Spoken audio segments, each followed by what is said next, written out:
पोतिया देख तो हम हीरो लेखा लागत है कि ना सलमान खान से बेसी ना लागत है रे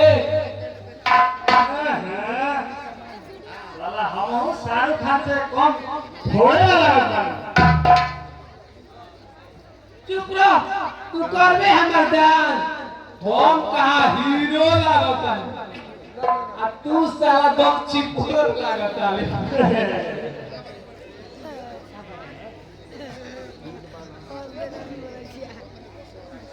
देख हमनी के हई वर्दी चोरैले बन जा ये कुल करे खातिर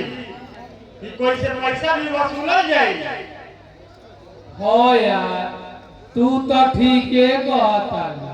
चल के लिए उपाय देखल जा देख तो होने से वो आदमी आवता छेक तो ओकरा के ओ यार आवता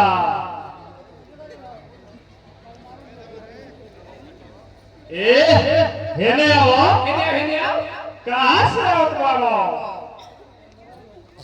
हम तो अपना घरे से आवत बानी वो तो सब बुझाता कि तू अपने घर से आवता है लेकिन निकाल कुछ माल पानी ले ले वाले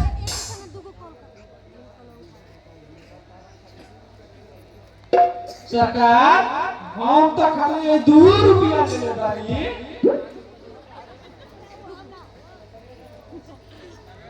भाग भिखारी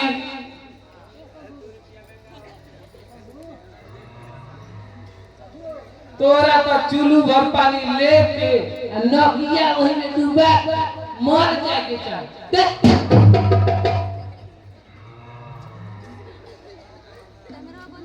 साला का जमाना आ गया बा आदमी के पास खाली 2 रुपया रहत बा अरे धिक्कार ऐसा जिंदगी पे पोटिया हई सही रही तो हमनी के जिंदगी कैसे कटी रे चल अब होनियो 2-4 जना के लूटल जा हां यार चल चल चले के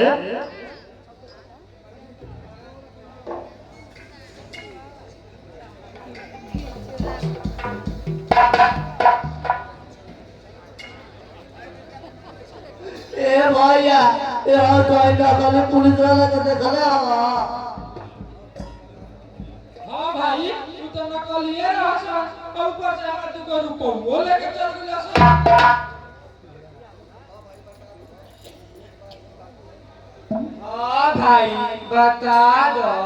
एगो साला मोट रहे आ मुठो थर रहे आ एगो साला पातल जो चिया रहे ए भैया बता दो हमनी के नौकरी खतरा में बा भाई अरे हाँ तू तो नकली रहस अरे भाई हमसे तो हमार पैसे ले लेलस अब हम घरे कैसे जाई अरे भाई के हर गला कर देखले हवा लागत हमरा बारे करे के पड़ी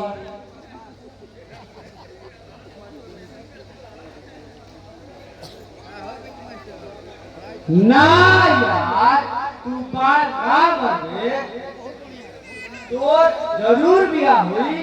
ई जन्म में ना तो अगला जन्म में तोर जरूर बियाह हुई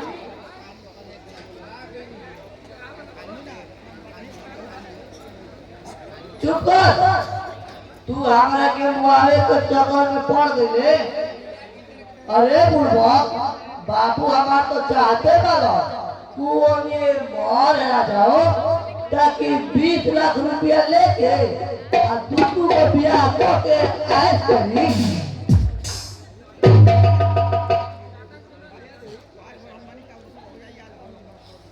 अरे भाई हमारू मतलब नहीं थे यार तू चिंता काहे तोर बियाह होई ना बानी ना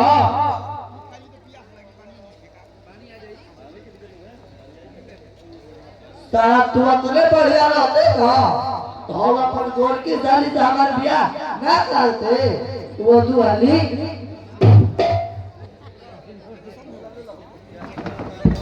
ब्रश साला मुंह में देखले बड़े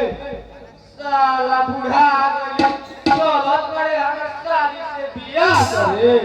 वो तू हाल साला समझ गई पक्का दुश्मन वाले हमार वर्दी छिनवा के नौकरी में ले ले चल चल के खोजा जाओ कहाँ बड़ा सर